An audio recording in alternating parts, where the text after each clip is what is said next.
Hey, Nancy Muller here, your one and only empowerment sensei. Ladies, there are so many things that can disempower us in our lifetime. It can be anything from an abusive relationship that just makes you feel that you have lost all control of your life. It could be maybe being the hit at the office Christmas party and maybe getting a little bit too much out of control, and every year, your coworkers just won't let you forget about it. It could be something like yelling at your kids before you left for work in the morning, or maybe not getting along with your spouse or feeling disempowered in your relationships. But one of the biggest things that I feel can really disempower a woman is being in any one of the 3 stages of divorce.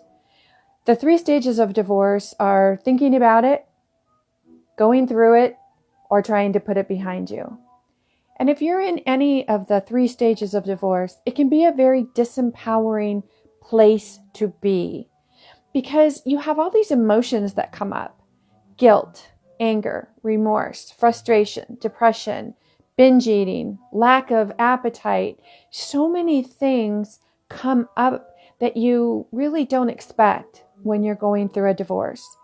And even if you're in stage 1, the thinking about it stage, you may never get farther than that. It may just be that you're thinking about what would my life be like if I were no longer married? And then think about what your self-talk is right after that. Do you beat yourself up? Do you judge yourself? Do you get scared? Do you get angry? Do you get depressed? Are you thinking there's something wrong with you because, what's wrong with me? I mean, I have this happy relationship and everyone thinks I'm so fortunate. Why in the world am I thinking about divorce? Well, if you're in stage 1 of divorce, the thinking about it stage, there's something coming up for you that your higher self is trying to tell you, what, we need to work on this. We need to take a look at this and just see what's not working. Just because something's not working doesn't mean that your divorce is on the rock or your marriage is on the rocks. It doesn't mean that divorce is imminent. It simply means that your higher self is trying to get you to take a look at something that you, up to this point, haven't maybe had the courage to look at or you've been avoiding. So if you are in stage 1 of divorce, thinking about it, please give yourself permission to just feel through whatever it is that's coming up for you. Because this is where you could learn better communication, possibly, how to get your needs met, how to have what you need in the relationship that maybe you feel uncomfortable sharing or asking for.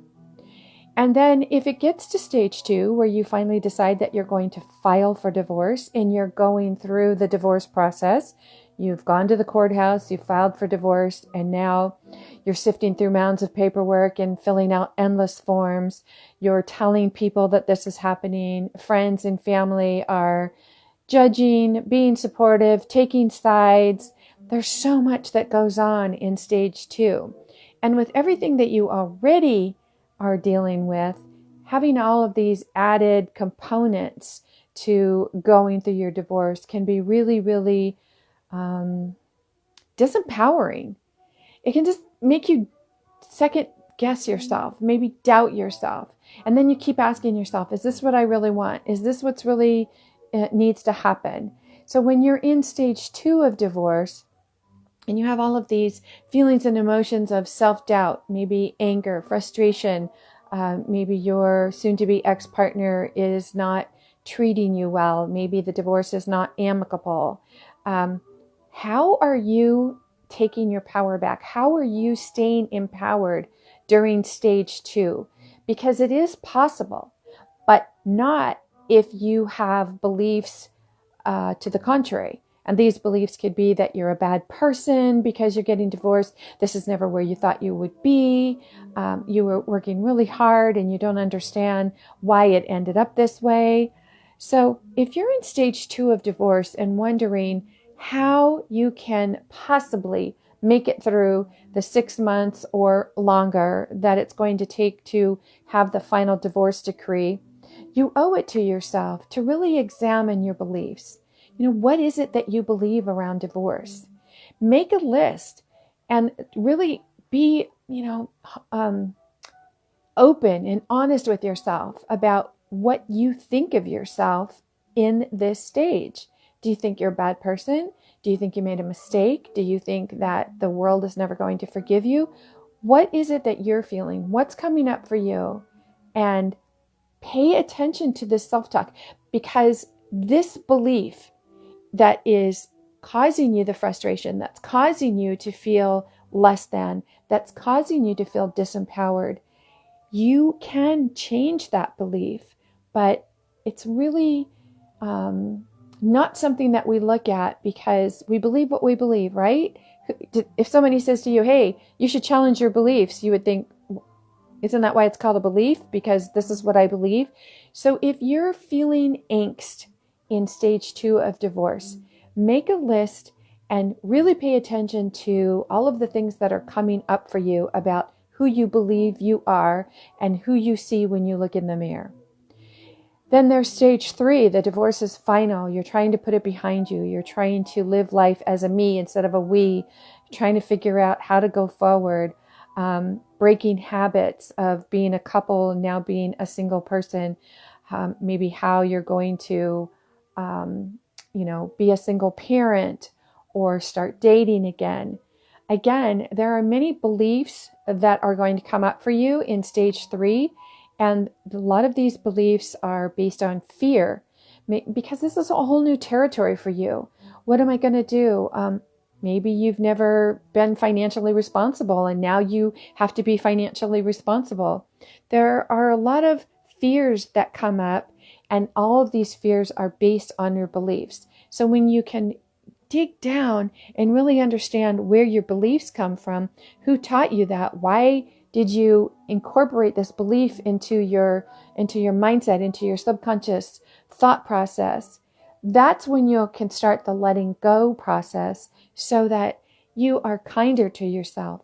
You can be happier. You can live your life, looking forward to the future rather than trying to hold on to the past. And remember, if you've got one foot in the past and one foot in the future, you can't move forward. It's impossible because you're stuck, So you have to let go, take that one foot out of the past and start looking ahead, looking towards the future. So I hope that this has helped you kind of think about your beliefs in all 3 stages of divorce. And even if you're in stage 3, how you went through stage 1 and stage 2, how you handled it, how you thought about yourself, it will affect stage 3. So each stage affects the other. And if you are one of the women, of so many women who are beating themselves up, feeling guilty, having such remorse over the divorce, or just trying to figure out how to put your life back together, let's have a call. Let's talk to each other. Let's find out what you can do to take back your power. There's a link below this video. I would love to have a chat with you and help you be the most empowered woman that you can be, regardless of which stage of divorce you're in. In the meantime, this is Nancy Muller saying ciao for now.